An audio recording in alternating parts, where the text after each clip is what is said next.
Pues bueno, nos encontramos en la penúltima clase de bacteriología en este bloque tan bonito. Les los juro que es uno de los más chulos que hay.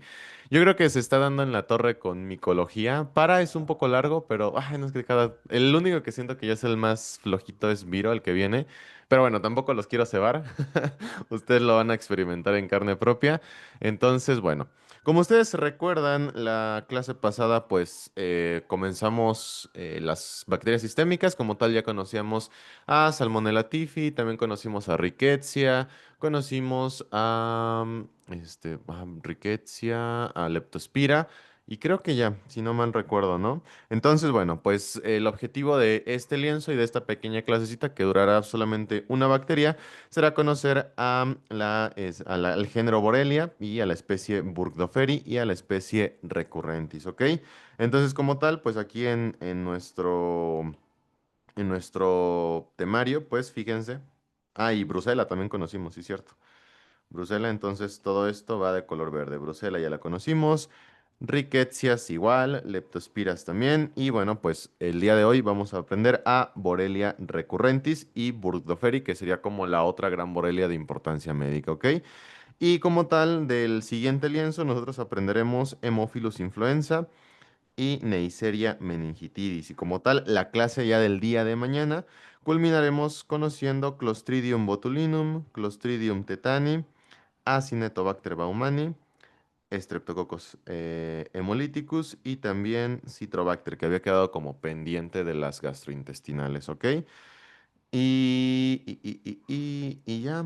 Siento que la clase de mañana va a estar un poquito más larga, igual para que lo vayan.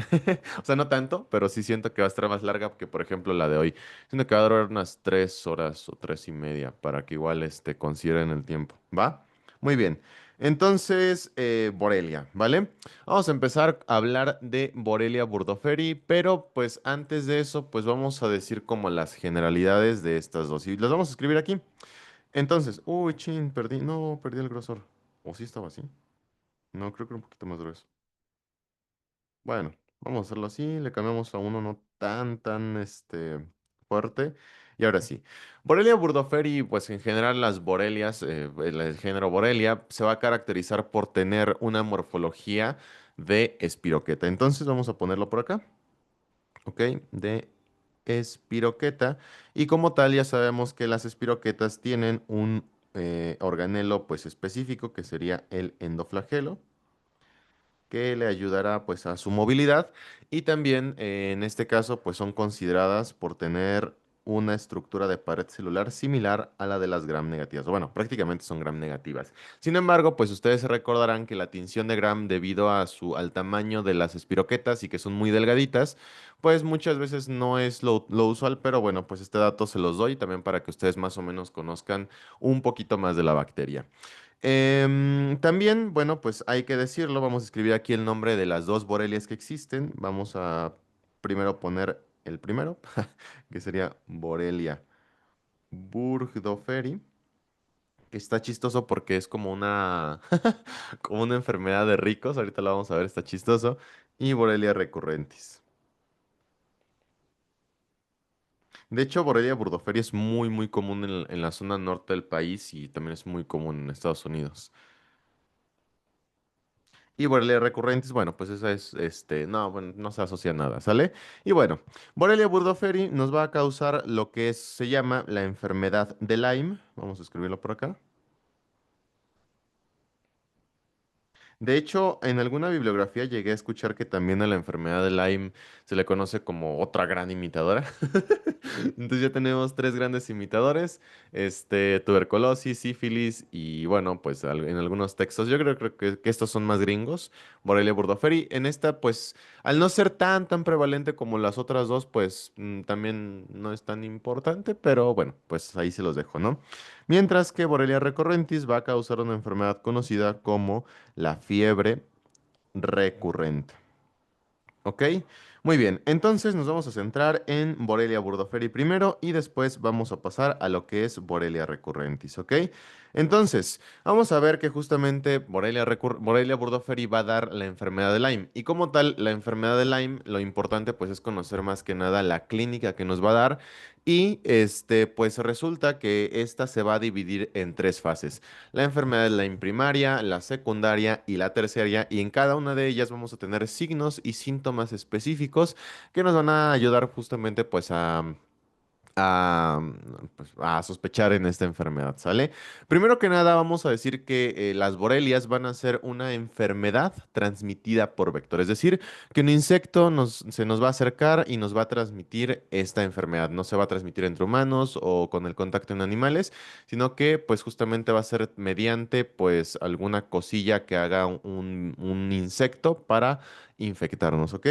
Entonces, pues justamente vamos a poner aquí que es a través del vector y al menos, pues Borrelia burgdorferi lo que va a hacer es que su vector es conocida como la garrapata dura. Garrapata dura, ¿ok? También esta garrapata dura se dice que es el huésped obligado de, vamos a ponerlo aquí, el huésped obligado. Y aquí le ponemos el huésped obligado de Borrelia burgdorferi porque sin la garrapata prácticamente pues esta bacteria no podría cumplir su ciclo de vida. Entonces es como muy importante en cuanto a su ciclo biológico, ¿ok? Además de eso, pues vamos a ver que esta enfermedad no solamente se asocia a pues justamente las garrapatas, sino que vamos a tener otros dos animalitos que tenemos que tener muy en cuenta en esta enfermedad. El primero será conocido como el reservorio natural, que como tal serían principalmente los roedores. Se dice, por ejemplo, en la literatura gringa que los ratoncitos de patitas blancas son los más importantes y vamos a tener además un reservorio, más bien un huésped, perdón,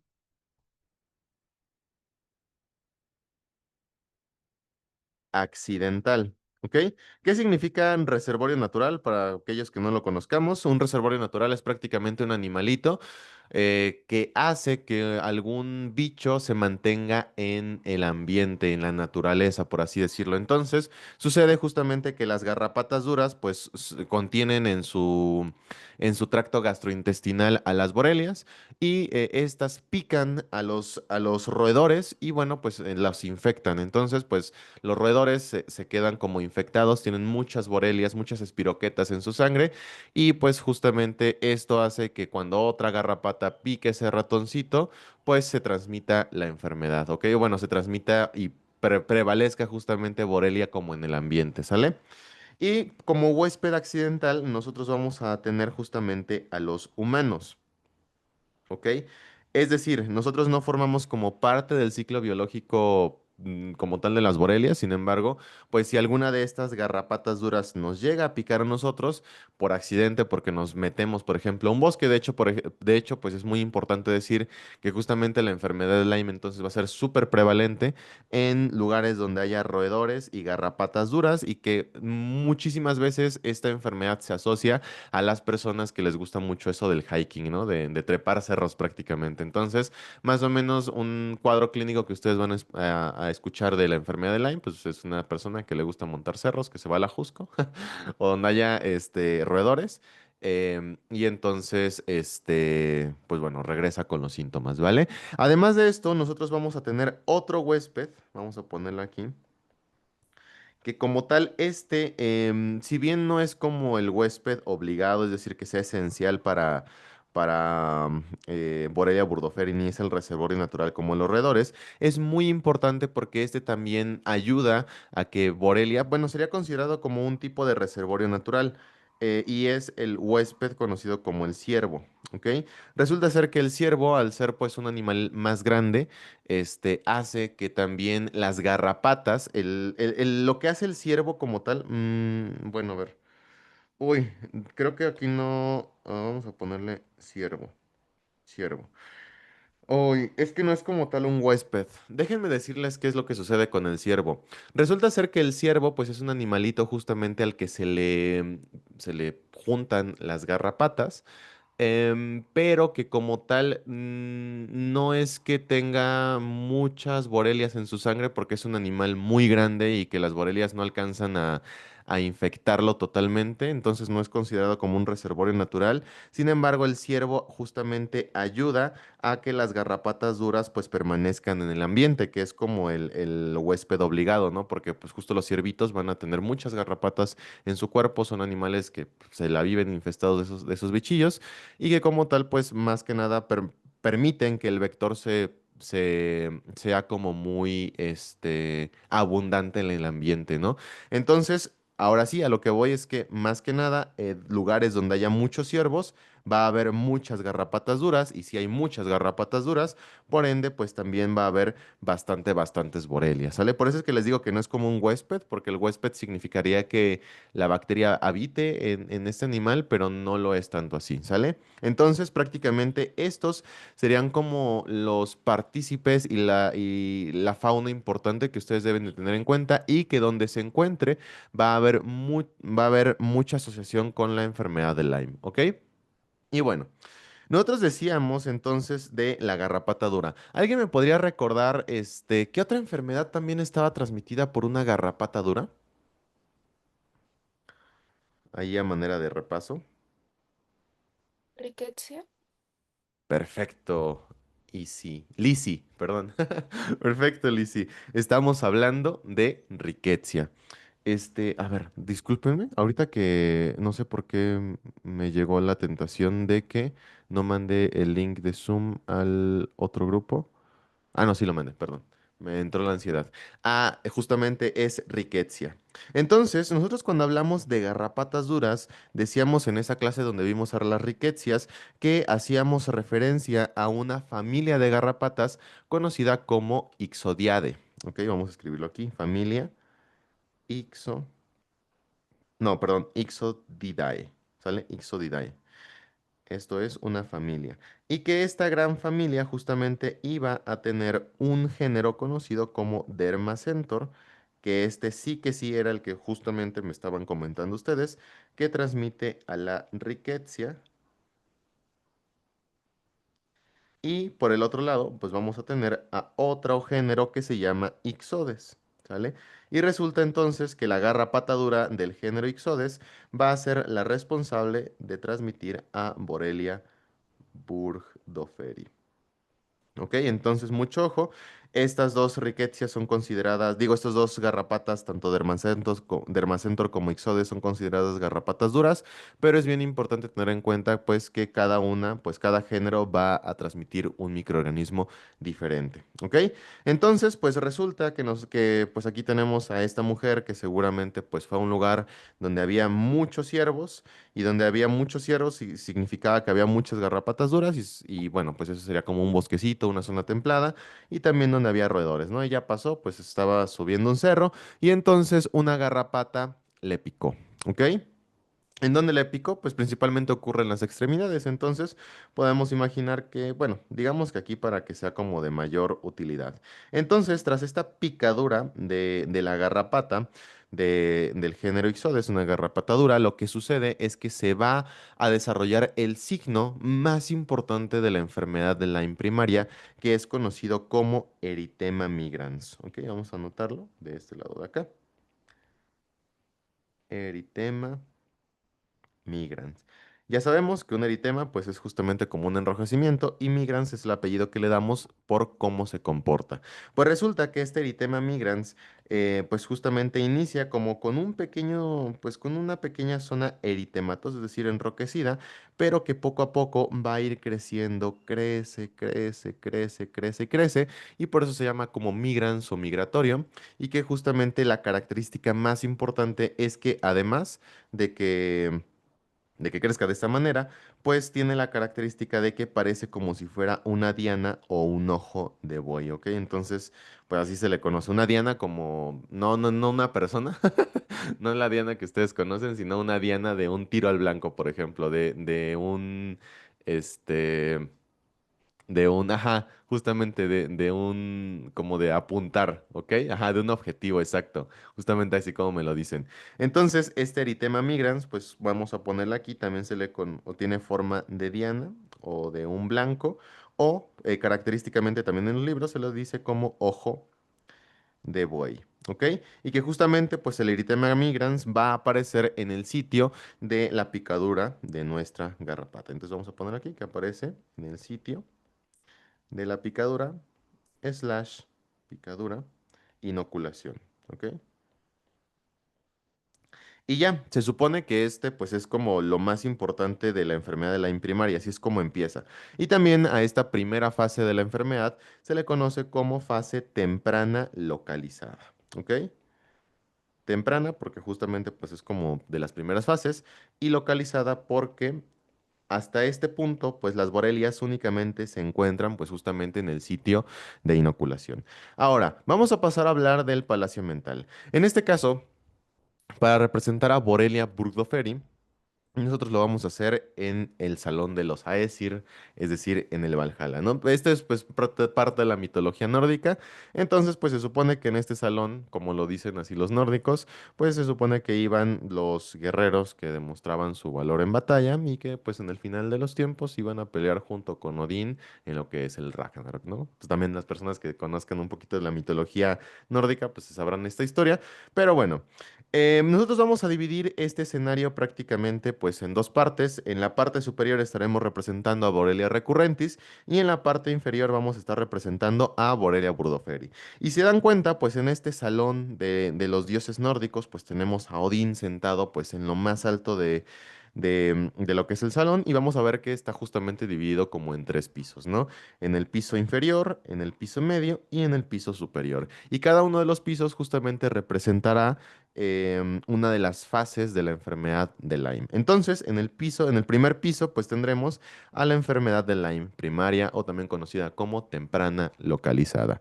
En este caso, fíjense que justamente pues tenemos aquí parte de la cacería de estos guerreros nórdicos, en donde tenemos un ciervo, que ya sabemos que este ciervo pues es importante para que las garrapatas duras, que ya sabemos que estas las vamos a estar representando con un escudo en su colita, en este caso pues es Ixodes y no es Dermacentor como la de Rickettsia, pues puedan ser abundantes en un entorno, ¿no? En un medio ambiente.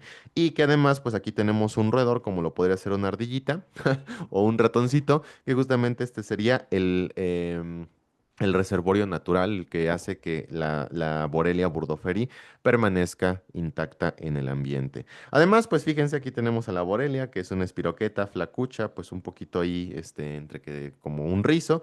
Y además, pues fíjense que en las primeras columnas también tenemos algunas, como rizos o algunos, como lianas, enredaderas prácticamente, para recordar que es una espiroqueta.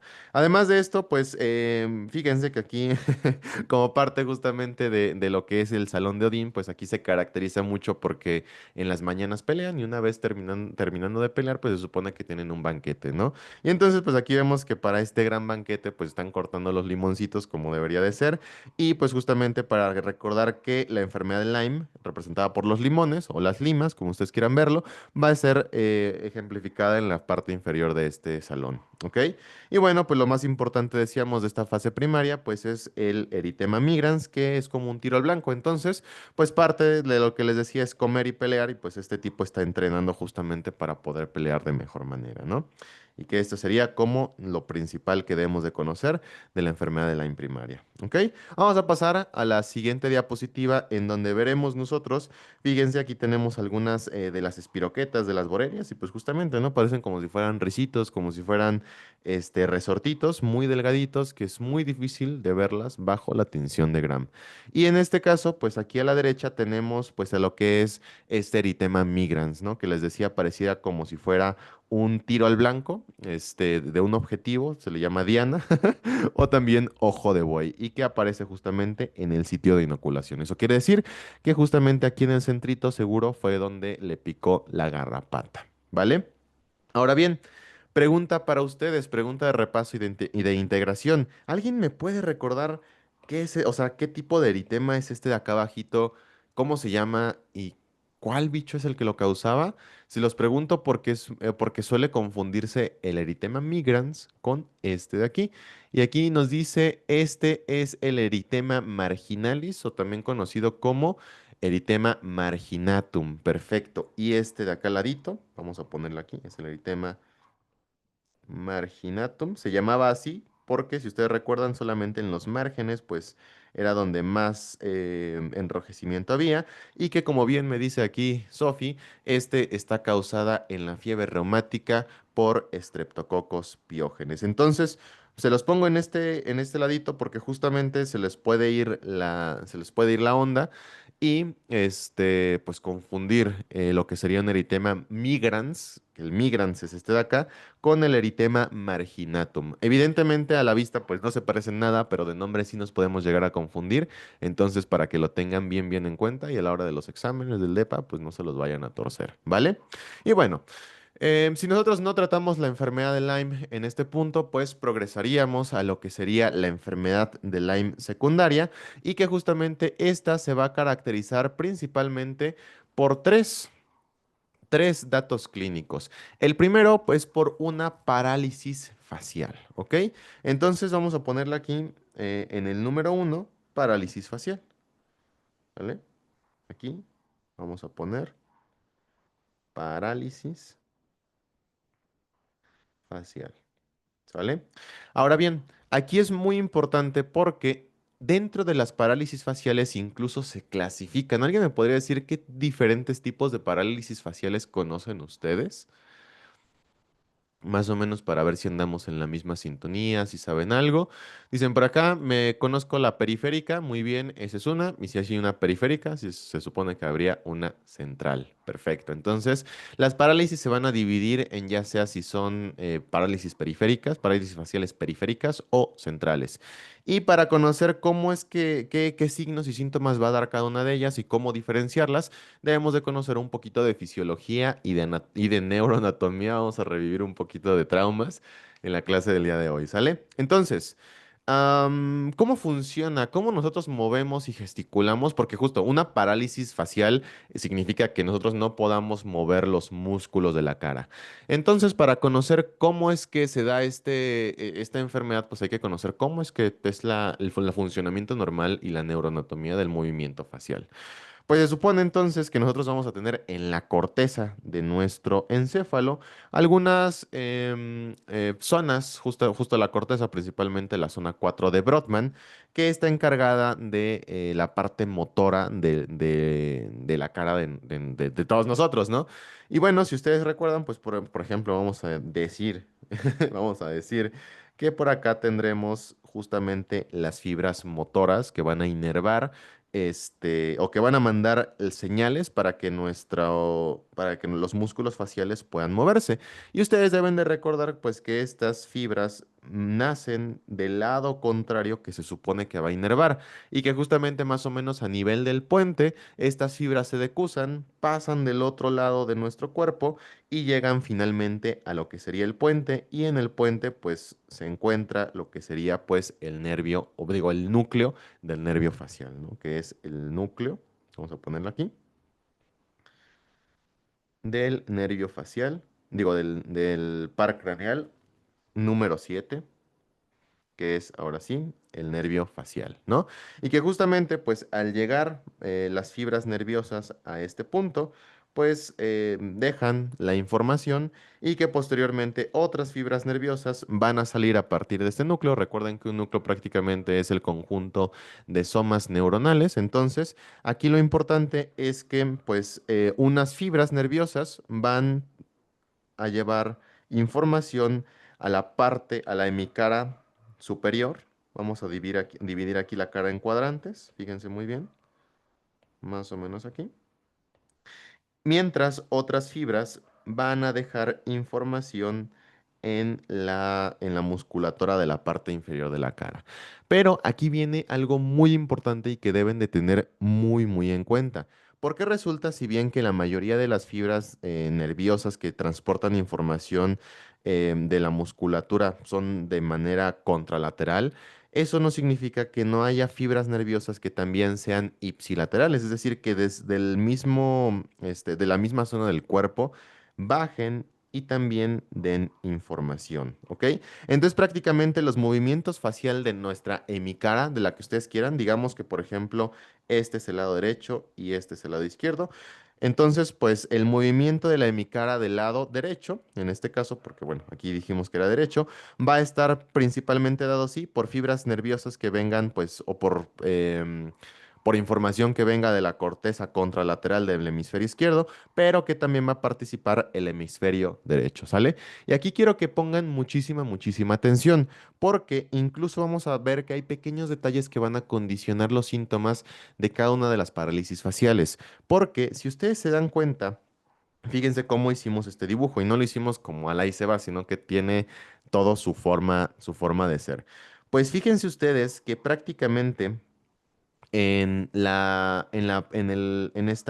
este pues cuarto de la cara, en la hemicara superior, va a estar, la información proviene, la información motora va a provenir tanto del hemisferio izquierdo como del hemisferio derecho. Eso quiere decir que la parte superior de nuestra cara va a estar controlada tanto del lado izquierdo como del lado derecho de nuestro cerebro.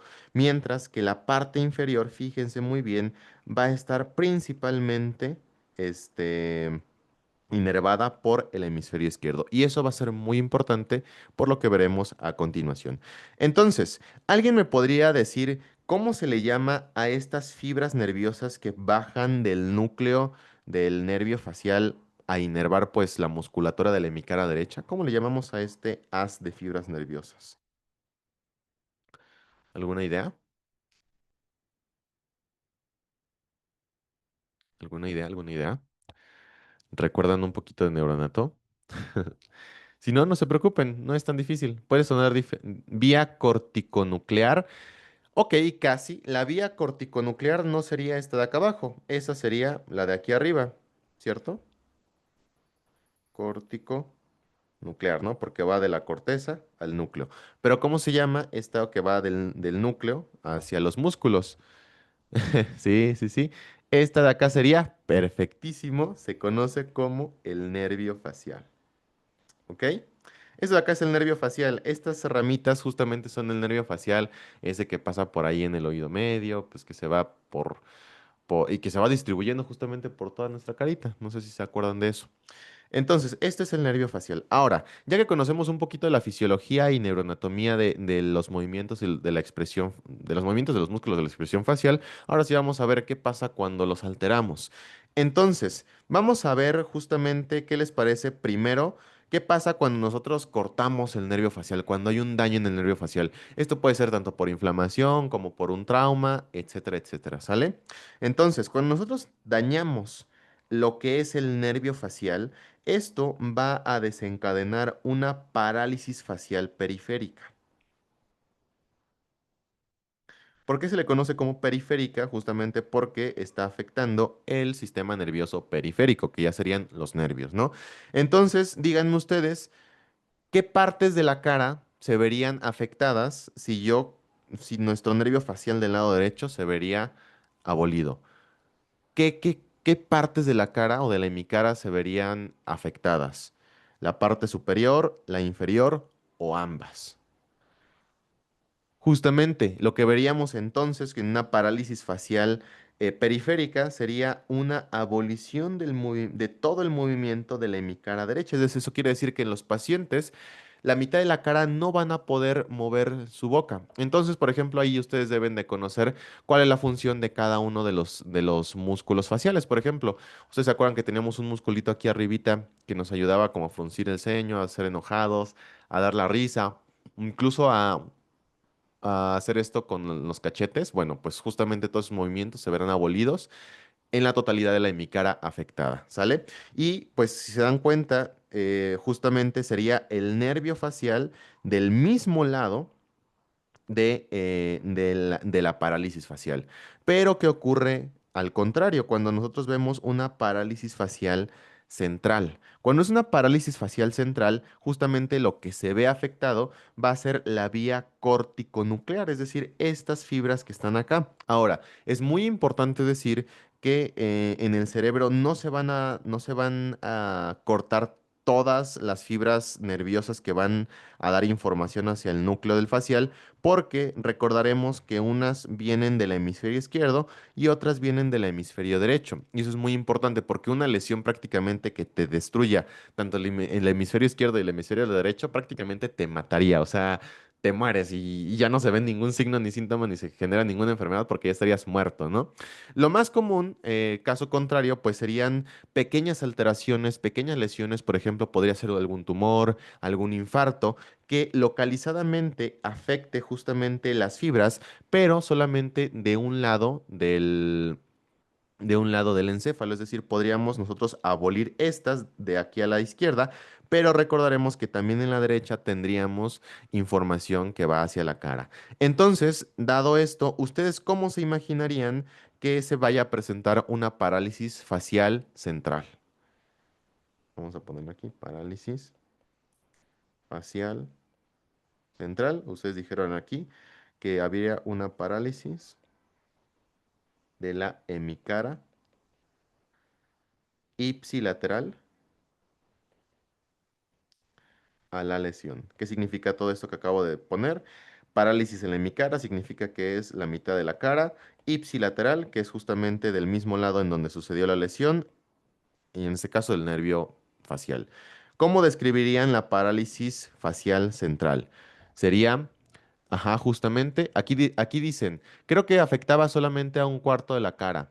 Dice, sería una parálisis del cuadrante inferior, y eso es muy cierto. Entonces, ¿cómo describiríamos esto? Sería una parálisis del cuadrante inferior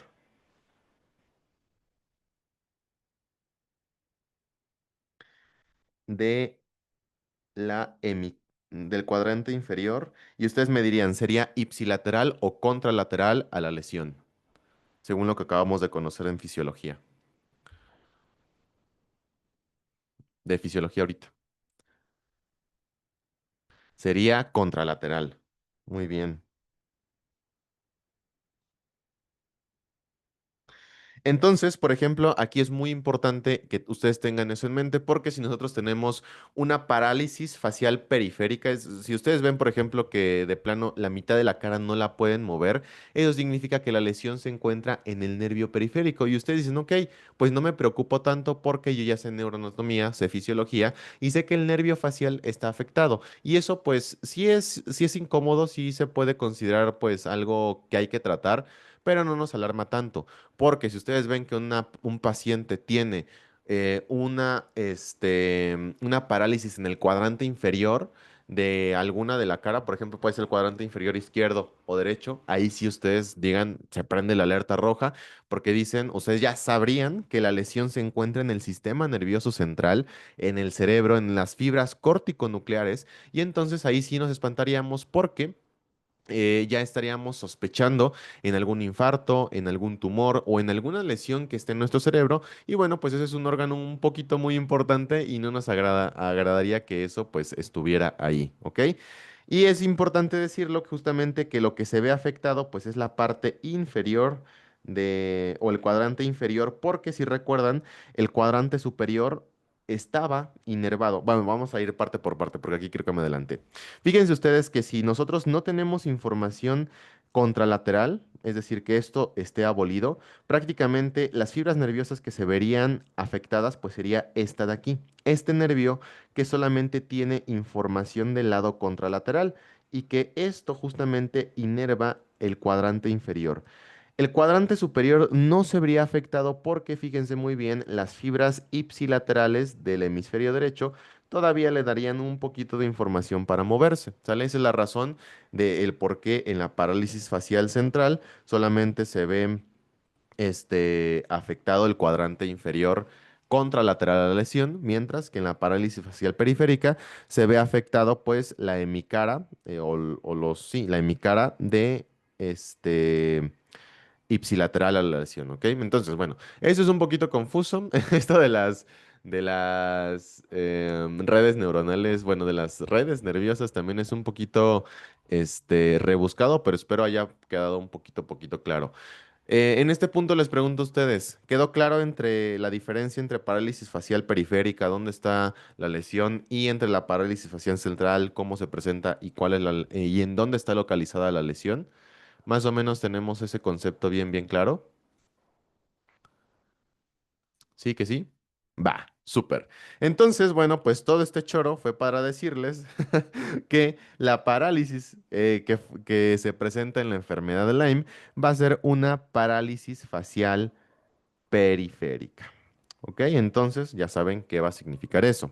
Además de esto, en la enfermedad de Lyme secundaria también lo que se va a presentar muy frecuentemente van a ser bloqueos cardíacos. Es decir, que en el sistema de conducción del corazón y pues lo que rige, cómo es que se tiene que contraer, se va a ver abolido. Y en tercer punto, lo que vamos a ver es que se va a presentar un eritema migrans diseminado.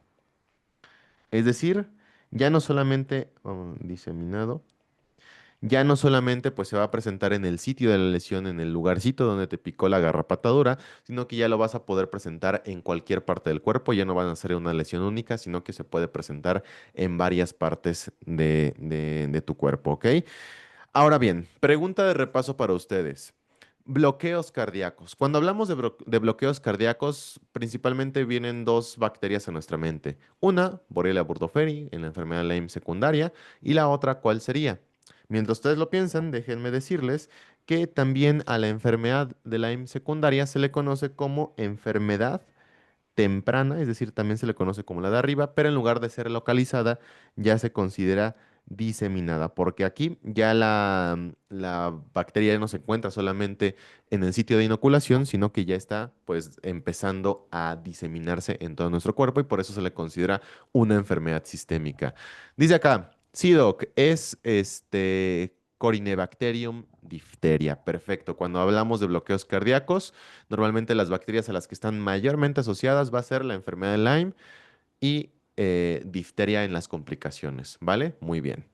Y para finalizar, pues llegaremos a lo que es la enfermedad de Lyme terciaria, también conocida ahora sí como enfermedad tardía, ya no es temprana, y también conserva el apellido diseminada. ¿Ok? Tardía diseminada. ¿Sale? Aquí prácticamente hay dos características clínicas que nosotros debemos de recordar. La primera es que Borrelia va a tener pues una afinidad bastante grande al sistema nervioso central. Entonces vamos a poner que aquí hay afección al sistema nervioso central. Y entonces si nosotros tenemos una afección ahora así como ya al encéfalo, ¿qué características clínicas creen que nosotros desarrollaríamos de esto? Hay dos, una que ya hemos repetido varias veces y otra que ustedes la pueden deducir. ¿Para qué sirve el cerebro? Y una vez que ustedes sepan para qué sirve, ¿cómo se vería o qué cosas se verían afectadas en su funcionamiento? Primero, ataxias. Ok, la ataxia va a ser van a ser alteraciones en la marcha. Sin embargo, la ataxia no es tanto del encéfalo. La ataxia principalmente se asocia a lesiones medulares y a lesiones, ¿se acuerdan que la marcha o el equilibrio se daba por tres componentes? De el equilibrio, la visión y la propiocepción. Justamente entonces, si hay alteración de uno de esos tres, podríamos tener una ataxia, pero no. Pero más o menos va por ahí.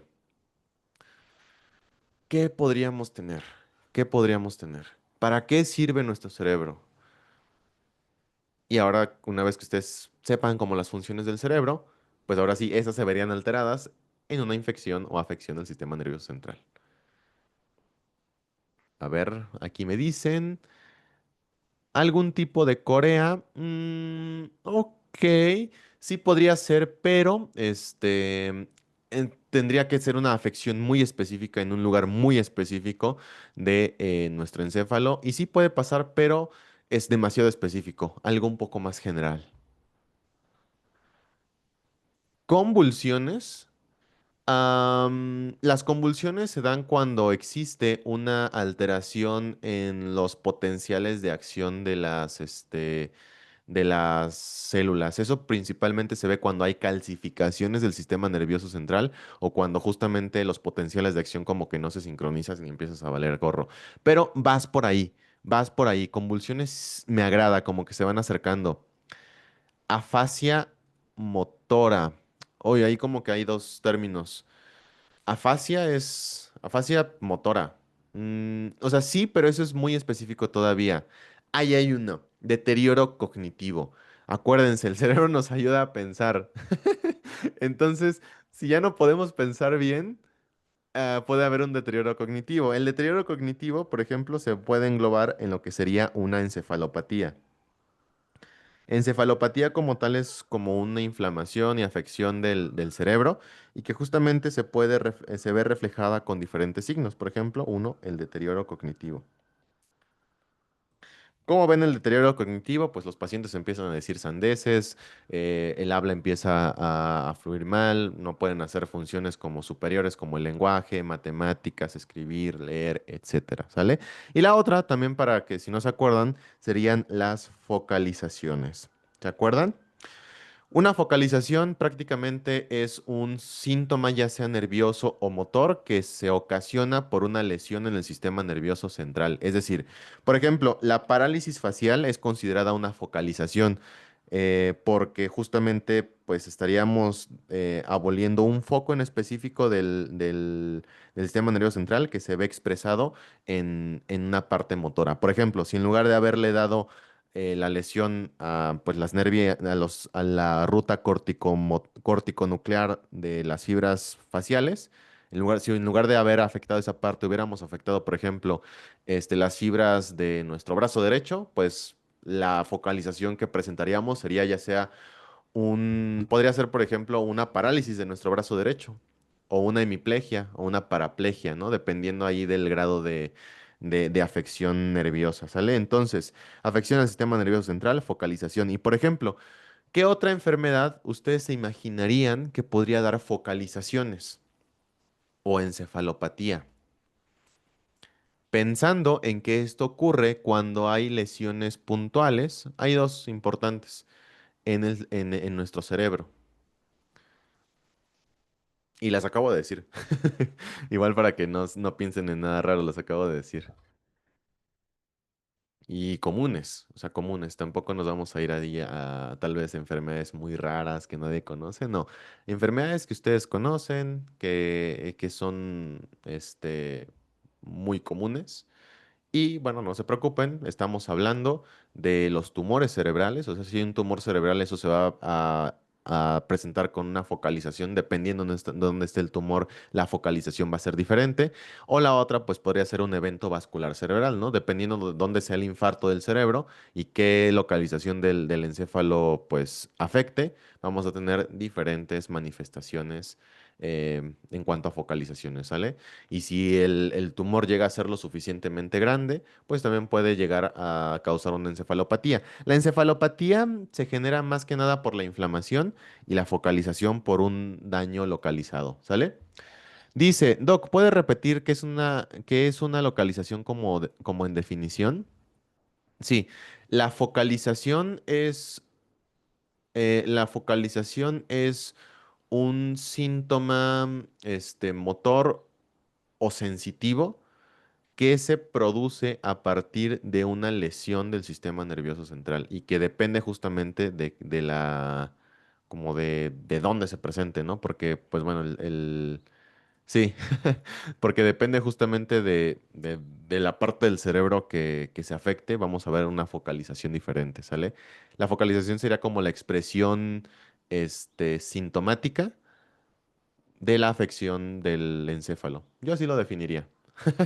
¿Ok? Perdón que no sea como una definición del libro, pero pues así es, prácticamente así es. Y bueno, el segundo síntoma que también veríamos en la enfermedad de Lyme terciaria, conocida como tardía diseminada, sería una afección articular, ¿sale? Las articulaciones van a estar totalmente destrozadas, de hecho se presenta con una oligoartritis, ¿sale? ¿Cómo habíamos definido oligoartritis? ¿Que afecta de cuántas a cuántas articulaciones? Sí, de nada, de nada, de nada. Afectaba, perfecto, de 2 a 4 articulaciones. Cuando son más de cuatro articulaciones, ya se le conoce como poliartritis. Entonces, si nosotros intentásemos, pues, ejemplificar cómo se vería un paciente con enfermedad de Lyme terciaria, sería, pues, con dolor en distintas articulaciones, por ejemplo, en hombros, cadera, codos, rodillas, en articulaciones grandes y que también pues dice puras, pues sí, como cosas sin sentido, justamente por esta afección a el sistema nervioso central, ¿ok? Y bueno, para finalizar entonces esta partecita de la enfermedad de Lyme, vamos entonces a nuestro palacio mental y veremos, vamos a enfocarnos en el segundo piso, que sería pues esta enfermedad tardía, digo, temprana, diseminada, ¿no? La secundaria. Y entonces podemos observar justamente que pues aquí están peleando pues estos vikingos en el salón de los Aesir y que uno de ellos pues está bloqueando un golpe con su escudo y que justamente este escudo pues tiene un corazón justamente y un corazón tachado, ¿no? Para ejemplificar lo que sería el bloqueo cardíaco. Además de esto pues fíjense aquí también parece que practicaron con sus hachas. Recuerden que todos estos pues principalmente tienen hachas y eso es como su principal arma y pues ya no solamente hay un tiro al blanco, sino que hay varios porque pues en la enfermedad de Lyme, ya que se disemina este eritema migrans puede aparecer en más de una ocasión, ¿sale? Y finalmente, fíjense, pues aquí hay uno de estos guerreros nórdicos que pues no sabemos qué le sucedió a la mitad de su cara, pero pues parece que tiene justamente pues como una armadura, no sabemos si se quemó, si le pegaron, pero pues justamente cubriendo la hemicara para representar la parálisis facial periférica. ¿Ok? ¿Qué otro nombre al que se le da también a la parálisis facial periférica como un epónimo va a ser parálisis de Bell? ¿Vale? Así. Entonces, si ustedes escuchan parálisis de Bell o parálisis periférica, estamos hablando exactamente de la misma enfermedad. Y ya por último, pues en este último escalón, en el último piso, en el tercero, que ejemplifica a la enfermedad diseminada, bueno, tardía diseminada, pues tenemos a Odín, ¿no? El dios nórdico. Y podemos ver que Odín, pues de tanto pelear, su armadura, pues está fracturada, fragmentada principalmente en donde se encuentran las articulaciones de importancia, rodillas, hombros, y justamente para que recuerden la oligoartritis. Y también, fíjense, tiene un hacha que le está prácticamente destrozando el encéfalo, el cerebro, y por eso, pues, justamente representando la encefalopatía. Y ya está diciendo sandeces, ¿no? Dice, vamos al noreste. Esta frase no solamente ejemplifica que Odín pues tiene una encefalopatía, sino que si ustedes revisan la literatura gringa, pues ahí en Estados Unidos, en donde más prevalencia hay de la enfermedad de Lyme. Por ejemplo, vamos a dibujar aquí Estados Unidos así como súper rápido. Sería al noroeste, ¿no? Noreste, que sería más o menos esta zona de acá, ¿no? Y que es algo que es muy repetido en los exámenes gringos. Pero bueno, pues aquí se los agregué por si alguien hace los steps, pues que le vaya bien. Y bueno, pues fíjense que vamos a pasar a la siguiente imagen donde ya vamos a ver un poquito más de lo que es la enfermedad de Lyme. Fíjense aquí cómo son las diferencias clínicas de la parálisis central y la parálisis periférica. Fíjense que en la parálisis central, como decíamos, un cuarto de la cara, es decir, esto de aquí, no va a tener prácticamente movimiento y que la lesión se va a encontrar contralateralmente a la manifestación clínica, ¿sale? Mientras que en la parálisis facial periférica, fíjense, toda esta parte de aquí pues no tiene signos de expresión facial porque los músculos están totalmente abolidos y la lesión se encontraría pues ipsilateral a lo que sería pues la parálisis facial, ¿sale? Por ejemplo, pues aquí, bueno, dice algunas características clínicas, pero lo más importante pues es diferenciar la afección y el lugar de la lesión, ¿sale? Aquí tenemos una foto de cómo es que se ve justamente el eritema migrans ya diseminado. No solamente pues se encuentra en una sola región, sino que ya está en varias partes del cuerpo. Y fíjense, ¿no? Síntomas de la enfermedad de Lyme que ocurre entre 3 y 30 días después de la picadura. ¿Cómo le llamamos a este periodo? Entre la... Entre que llega el bichito a nuestro cuerpo y presentamos síntomas, ¿cómo le llamábamos? Le conocíamos como, a ver, aquí me dicen, periodo de latencia. Muy bien, entre que nosotros teníamos perfecto, adquiríamos el bichito y presentábamos síntomas de latencia. ¿Y cómo era el que me confundí? ¿Cuál era la del periodo de incubación? Este periodo entre qué y qué es.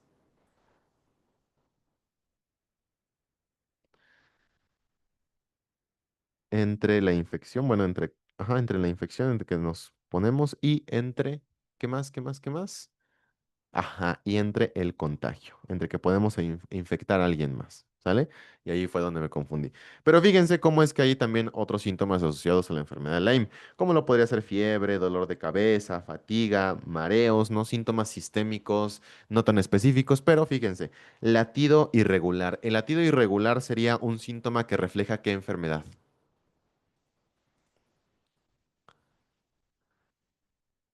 Ajá, perfecto, en que ya es contagioso.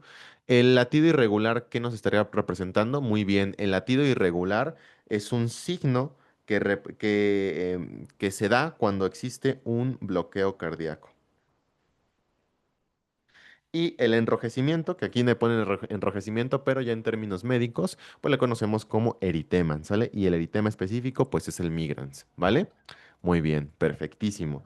Y bueno, pues acá algunas otras cosas, fíjense, fiebre, escalofríos, rigidez de cuello, dolores musculares, dolores de cabeza graves, afecta al corazón, al sistema nervioso y a las articulaciones, ¿sale? Entonces, si ustedes quieren leer un poquito más, pues les dejo esta pequeña infografía y si no, pues vamos a pasar a lo que sería Borrelia recurrentis, ¿sale? Entonces, pasamos de microorganismo, por lo tanto les pregunto a ustedes, ¿quedó todo claro con lo que es la enfermedad de Lyme? ¿Cómo se presenta? ¿Síntomas y signos de cada una de las fases?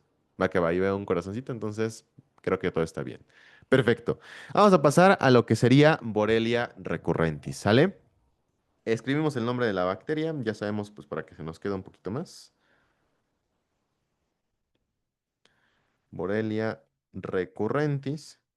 Y resulta que esta, como bien decíamos, pues nos va a dar lo que es la fiebre recurrente. ¿Sale? Y de la fiebre recurrente, pues nosotros vamos a tener dos tipos de fiebre recurrente. ¿Ok? Vamos a tener el tipo endémico y el tipo epidémico. ¿Sale? ¿A quién se parece entonces?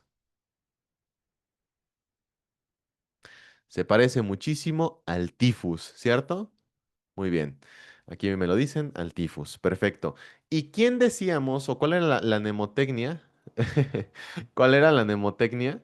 Este, ¿Cuál era la mnemotecnia que nosotros teníamos para acordarnos cuál era el bichito que daba la epidémica?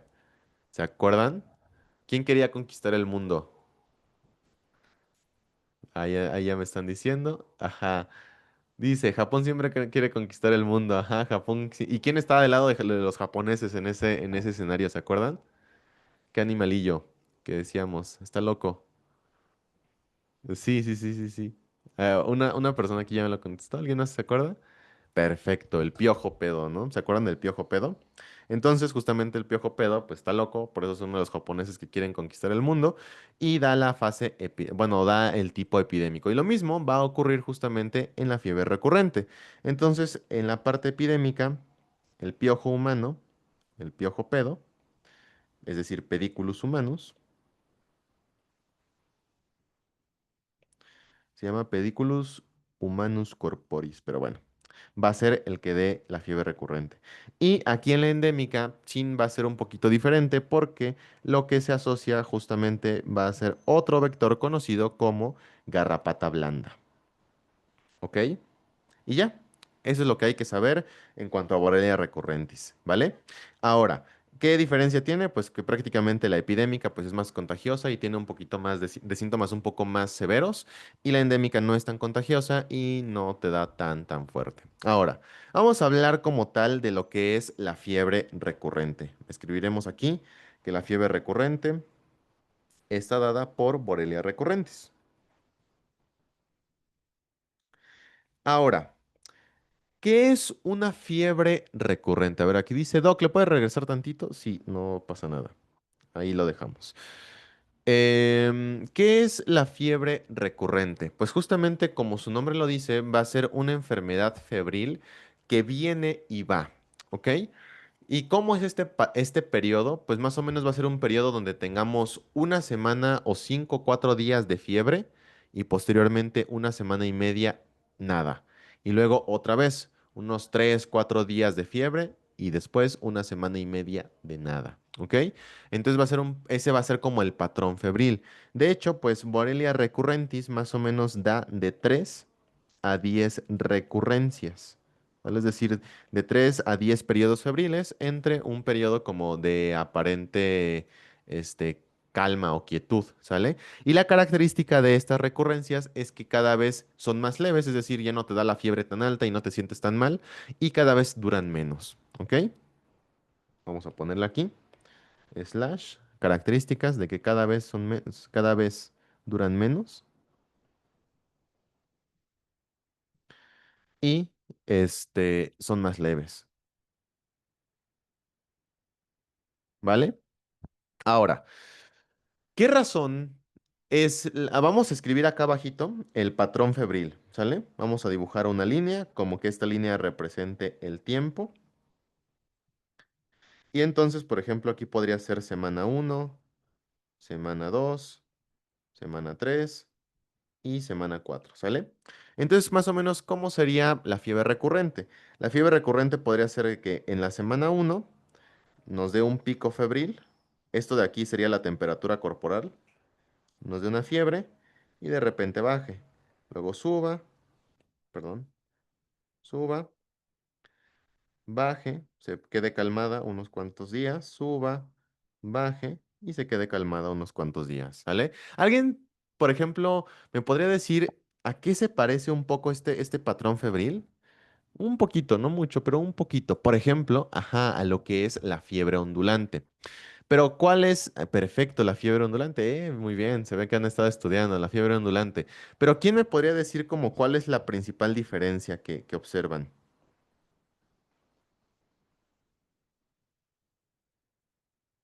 para no confundirlas? La principal diferencia sería exacto, la temporalidad. Porque en la fiebre ondulante, ¿se acuerdan que era de días, o sea, o de horas, donde en la tarde subía y en la madrugada bajaba? Bueno, pues aquí no va a durar horas, sino que va a durar días y el patrón se ve como en semanas, ¿sale? Entonces, perfecto, dice, uno es en la tarde y la madrugada es menos, ajá, es menos, el tiempo es lo importante, ¿sale? Aquí los patrones son un poquito, duran más, duran días y se van semanas, y en la otra duran horas y se van horas, ¿sale? Ahora, vamos a comprender justamente por qué da esta fiebre recurrente. Pues resulta que Borrelia recurrentis tiene un superpoder, que justamente hablamos de sus superpoderes, que se llama reorganización genética.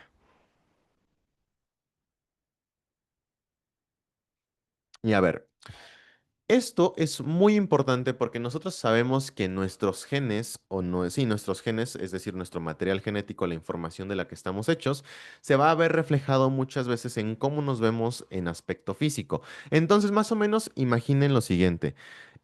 Imagínense que yo soy un ladrón, pero que tengo el superpoder de esta reorganización genética, ¿no?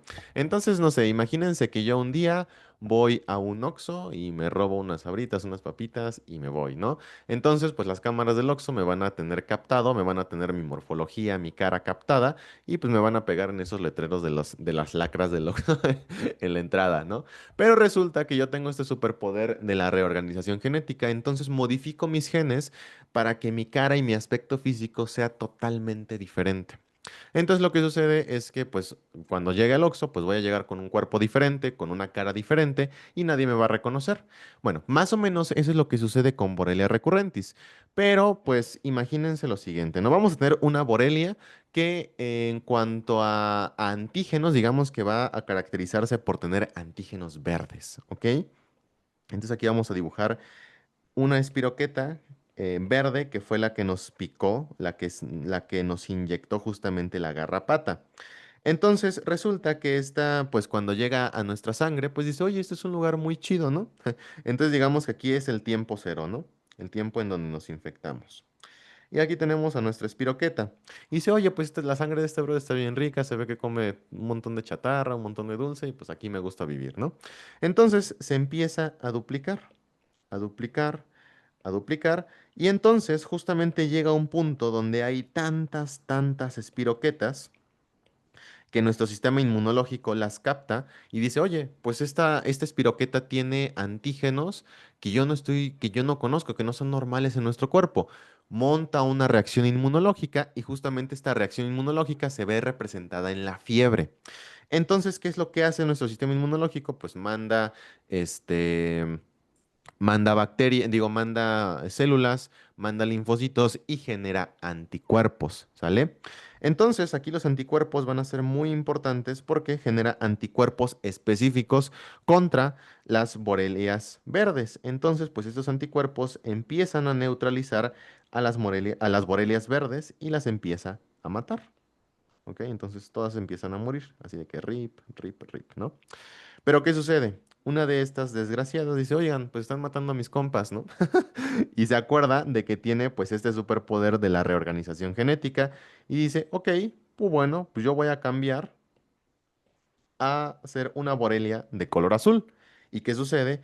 Que estos anticuerpos van a destruir a las Borrelias verdes porque son específicas contra Borrelias verdes, pero no van a poder destruir a la Borelia azul. Entonces lo que sucede en este punto es que todas las Borelias verdes murieron y solamente quedaron pocas Borelias azules.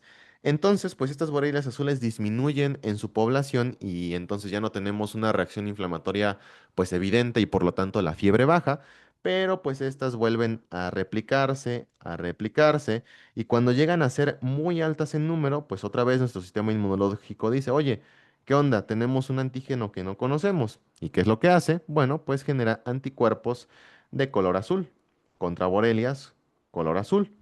Y la historia se repite. Empiezan a morir las borelias azules, pero algunas de ellas, tramposas, utilizan la reorganización genética para cambiar sus antígenos y ahora son borelias verdes y entonces la historia se repite. ¿Ok? Eso es la variación antigénica.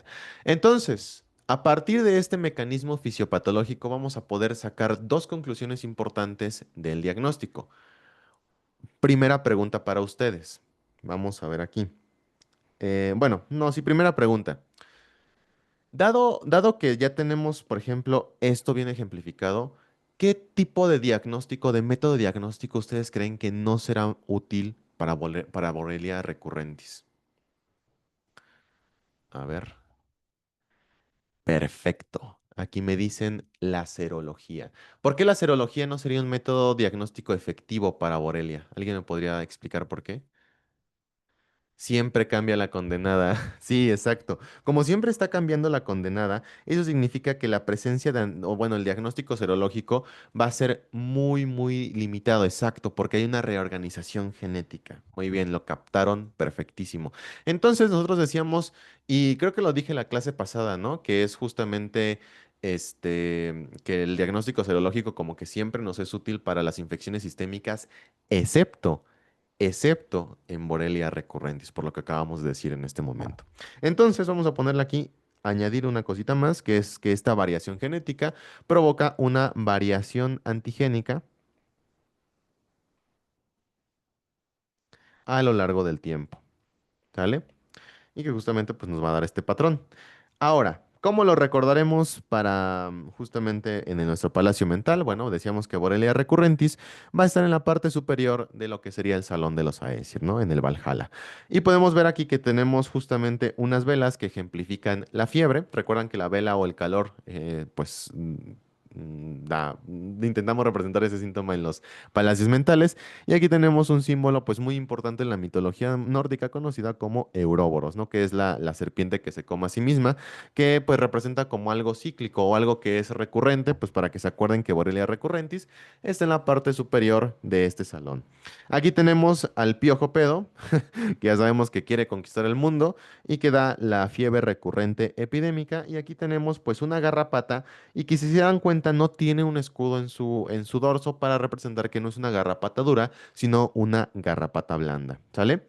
Aquí también, por ejemplo, tenemos uno de estos vikingos que, fíjense, dejó de utilizar su hacha porque les decía, el hacha es el arma vital de los vikingos y en lugar de eso, pues decidió cambiarla porque está muy vieja por una espada totalmente reluciente. Este cambio intenta representar justamente la variación antigénica, el que cambia de armas, el que cambia de aspecto y que pues nos da bastante de la información. Fíjense que aquí hay otros datos que tal vez ustedes ya empiecen a conocer con los palacios mentales y que ya se van que incluso pues ya van a poder inferir parte del tratamiento y también del diagnóstico. ¿Ok? Y justamente pues vamos a la parte del diagnóstico. Primero que nada, pues lo que ustedes me habían dicho, lo que ustedes habían, lo que habían mencionado, la parte de la serología va a ser bastante limitada para quién, para quién y para quién no. Acuérdense que vimos dos borelias. ¿Cuál dirían que sí funciona la serología y cuál no? Vamos a ver, dice para acá, es limitada para recurrentis, perfecto, para Borrelia recurrentis. Y va a ser más útil para Borrelia burgdorferi. Perfectísimo. Vamos, estamos en la misma sintonía. Vale. Muy bien. Ahora, resulta ser que Borrelia va a ser la espiroqueta de importancia médica más grande que tengamos. De hecho, va a ser tan grande que se considera, hablando médicamente, que será la única espiroqueta que es capaz de verse en un microscopio de campo claro.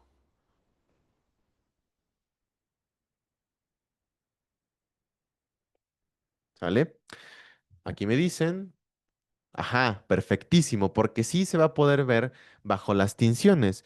Y entonces, pues justamente vamos a ver que la tinción será algo muy importante. Ahora, vamos a tener prácticamente dos tinciones. La vamos a poder teñir de Giemsa o de Greicht, ¿ok?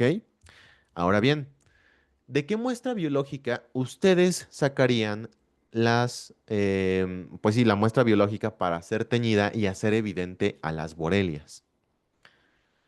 De dónde las sacarían? Piénsenlo. Aquí me dicen de un hemocultivo. El razonamiento ahí me va agradando, pero acuérdate, es una espiroqueta y las espiroquetas son bien difíciles que te crezcan en cultivos, entonces un hemocultivo no nos sería bastante limitado en este caso. Pero va por allí, va muy cerca. Te acercaste bastante, cerca la bala. ¿De dónde obtendremos la muestra biológica? ¿De qué tejido? ¿De qué parte del cuerpo? Si ustedes se preguntasen, voy a teñir esta parte del cuerpo con Giemsa o con Greift, tomando en cuenta el tejido, todo. Por ejemplo, aquí dicen de médula ósea. Ok, podría ser, pero bueno, no tanto así. Vamos a verlo. Principalmente se va a obtener de la sangre. Recuerden que cuando obtenemos muestras de médula ósea es cuando los microorganismos son intracelulares en el sistema retículo endotelial, en macrófagos, monocitos, neutrófilos. ¿Ok? Pero Borrelia recurrentis no es intracelular, por lo tanto no se va a encontrar tanto en la médula espinal, digo sí, en la médula ósea, disculpen, pero sí se va a encontrar muchísimo en la sangre. Recuerden que es una infección sistémica, está en la sangre, porque a partir de la sangre se disemina. ¿Dónde estaba el eritema? También, por ejemplo, donde está el eritema es donde también hay muchas borelias, pero la cosa es que para tratar piel o para teñir piel es muy diferente a teñir sangre. Y la sangre es mucho más fácil de ver los componentes porque literalmente solo hay eritrocitos y monocitos. Y la piel es un poquito más difícil de tratar. Entonces la sangre se vuelve el tejido ideal para poder sacar muestras de, de Borrelia, ¿ok? Y aquí viene otra parte bien importante. Al menos cuando nosotros hablamos de Borrelia recurrentis, ¿cuándo se imaginarían que sería el momento idóneo para sacar esa muestra de sangre? Para que haya, para que podamos demostrar, o que haya más probabilidades de ver a las borrelias y que no se nos pasen desapercibidas.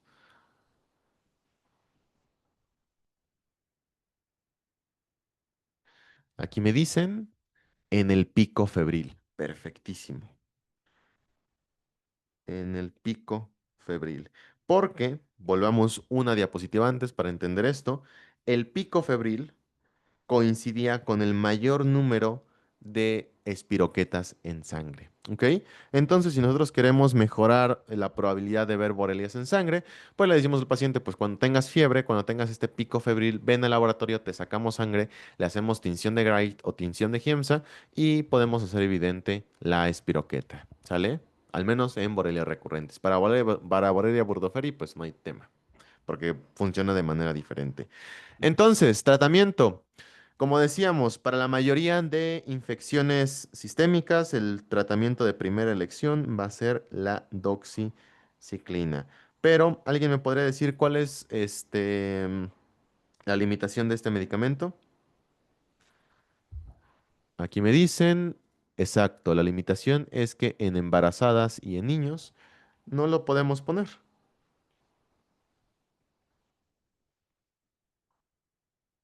¿vale? Y entonces, cuando nos encontramos en una situación en donde le dé, por ejemplo, y aquí difiere, ¿sale? Para enfermedad de Lyme, nosotros vamos a optar por ceftriaxona, mientras que para la fiebre recurrente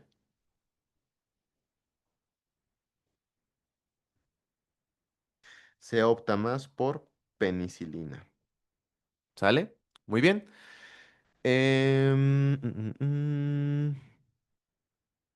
Perfecto. Y ya. Sería todo. Ok, vamos a ver la última parte del palacio mental. Entonces, fíjense que aquí efectivamente tenemos nuestro tetraedro, que es la tetraciclina, y tiene una D porque la tetraciclina más utilizada sería la doxiciclina. Y aquí, importante, ¿cierto? Aquí me lo acaban de recordar.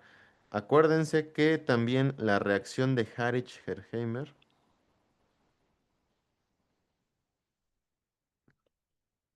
Hersheimer, pues estará patente cuando pues haya tratamiento. No solamente se da cuando tratamos con penicilina, sino se da más bien por la espiroqueta, ¿sale? Entonces, sí, la penicilina puede ser que dé un poquito más de reacción, pero en sí esta pues, reacción está presente prácticamente cuando tratamos a cualquier espiroqueta. ¿Cuáles eran las tres espiroquetas que teníamos? ¿Se acuerdan?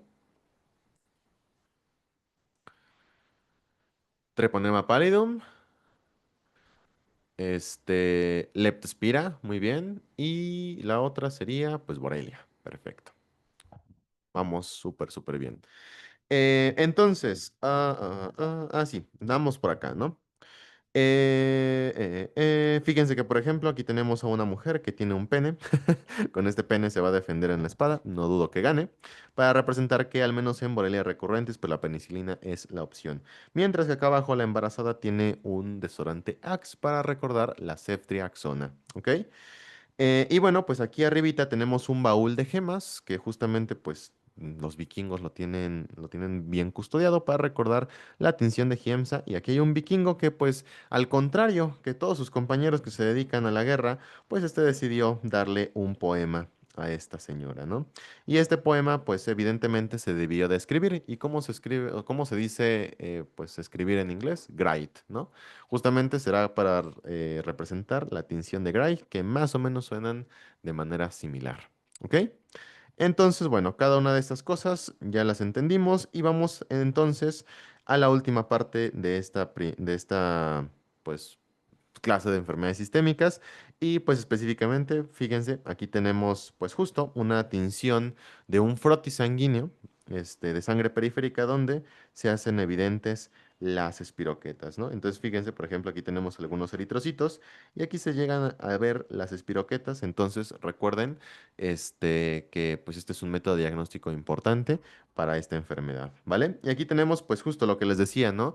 Esta parte de la fiebre recurrente, donde hay un montón de espiroquetas y se crean anticuerpos específicos, pero siempre va a haber una que tiene reorganización genética y sobrevive y pues así se va, este, se van, ¿cómo se dice? Pues prolongando y prolongando esta enfermedad.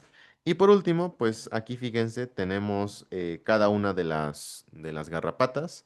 Garrapata dura, Ixodes, que transmite la Borrelia burgdorferi, la enfermedad de Lyme. Tenemos la garrapata blanda, que transmite a la fiebre recurrente en su forma endémica. Y tenemos al piojo pedo, que transmite la fiebre recurrente en su forma epidémica. ¿Ok? Y bueno, ¿alguna duda en cuanto a diagnóstico, tratamiento o cualquier cosa que tenga que ver con Borrelia? ¿Todos andamos ok? Va que va, súper. Entonces, si todos andamos en sintonía, pues bueno, el poema que les dejo en esta clasecita, pues justamente es uno que es continuación de la clase anterior, porque hay 5 partes de este poema que se llama Besos, cada una como que ejemplifica una historia de amor. Está muy bonito para que ahí lo lean. Y entonces, pues, nos vamos a ir a la siguiente clase, que sería la de bacterias causantes de infecciones del sistema nervioso, en donde veremos a Neisseria meningitidis y Haemophilus influenza, ¿va? Pero, pues, aquí damos, ¿qué les parece el primer descansito de la clase? Volvemos a las 2:10 y nos aventamos pues lo que queda de clasecita, ¿va? Entonces, para que quede una clase diferente en cada una de las cosas, paro la grabación totalmente y la reinicio ahorita. ¿Va que va? Muy bien. Pues entonces nos vemos ahorita.